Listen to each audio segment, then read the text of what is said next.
Bonjour et bienvenue dans ce troisième tutoriel sur Agir. Aujourd'hui, nous allons voir comment reprendre les services antérieurs d'un agent en mise en stage via la procédure dérogatoire de recrutement sans concours. Elle concerne uniquement le premier grade et l'échelle C1 de rémunération du grade d'accueil. Après avoir préalablement créé votre agent avec l'aide du tuto numéro 2, vous pourrez, grâce à Agir, lui proposer l'option la plus avantageuse entre la reprise de ses services publics ou privés pour son classement final. Notre conseil, pour éviter des régularisations administratives et en paye à la titularisation, proposez à l'agent d'opter entre la reprise des services publics ou privés dès la mise en stage. Pour ce faire, cliquez sur l'onglet Agents, puis Liste des agents. Saisissez le nom de l'agent et lancez la recherche. Cliquez ensuite sur Carrière, Déroulement de carrière et sur l'onglet Services antérieurs. Remplissez les champs, date de nomination stagiaire, catégorie, grade, puis validez.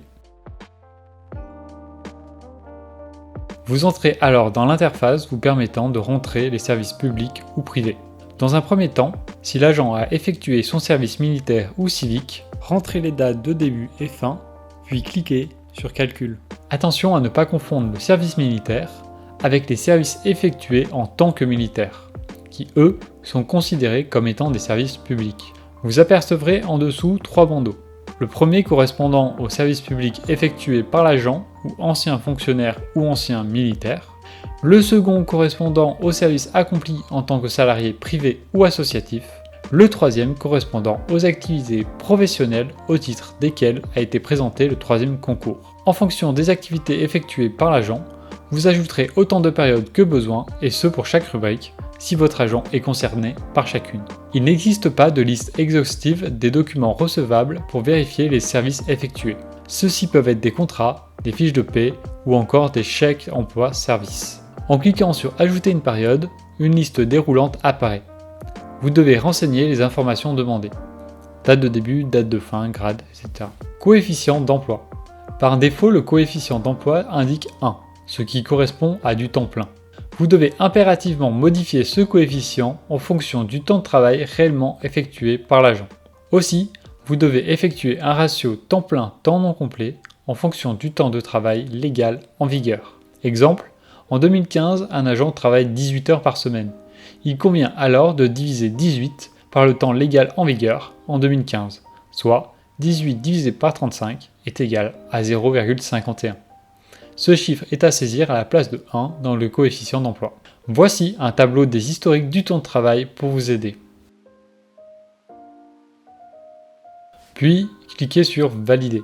En fonction des activités effectuées par l'agent, vous ajouterez autant de périodes que besoin, et ce pour chaque rubrique si votre agent est concerné par chacune. Une fois tous les éléments saisis, Agir calculera automatiquement l'échelon sur lequel l'agent peut être classé, ainsi que le reliquat d'ancienneté à valoir sur le prochain avancement d'échelon. Dans la partie récapitulatif, il convient de sélectionner les services les plus favorables, soit les services publics, inscrire 1 dans le numéro du choix, soit les services privés, inscrire 2 dans le numéro du choix. Puis cliquez ensuite sur Calcul de l'échelon et du reliquat. Les éléments de classement, indice, échelon, reliquat d'ancienneté à conserver, sont complétés automatiquement par le logiciel. Veillez à bien vérifier que ces données soient correctes. Dans Choix de l'arrêté, vous opterez pour le modèle d'arrêté le plus adapté à votre cas. TC pour du temps complet ou TNC pour du temps non complet. Vous cliquerez sur Valider le choix, imprimer l'état récapitulatif et Modifier, créer l'arrêté de nomination. Le modèle d'arrêté stagiaire se générera dans Word accompagné d'un document vous permettant d'effectuer l'évaluation de votre stagiaire. Celle-ci est à effectuer impérativement, ainsi que l'état des services antérieurs à faire signer à l'agent.